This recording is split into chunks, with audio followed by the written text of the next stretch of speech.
আজ গ্রামের মাঠে ঘটে গেল এমন এক ঘটনা যা কেউ কল্পনাও করেনি। ভোরের কুয়াশা ভেদ করে যখন কৃষকরা মাঠে নামছিল, হঠাৎই তারা থমকে দাঁড়ায় বিস্ময়ে।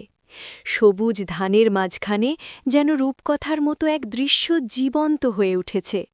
হালকা আলোয় ঝিলমিল করছিল মাঠ, বাতাসে ভেসে আসছিল অদ্ভুত এক শান্তির অনুভূতি। এক বৃদ্ধ কৃষক বললেন, আমি ৭০ বছর এই মাঠ দেখেছি, কিন্তু এমন দৃশ্য কখনো দেখিনি। শিশুরা দৌড়ে এলো, চোখে তাদের ভয় আর কৌতূহল একসাথে। মনে হচ্ছিল কোনো অজানা জগতের দরজা হঠাৎ খুলে গেছে। গ্রামের মানুষ ধীরে ধীরে জড়ো হলো। কেউ বলল এটা অলৌকিক, কেউ বলল এটা প্রকৃতির খেলা, কিন্তু সবাই একমত, আজ গ্রামের মাঠে রূপকথার সত্যি হয়ে গেছে। এই দৃশ্য হয়তো মিলিয়ে যাবে, কিন্তু গল্প হয়ে থাকবে সারা জীবন।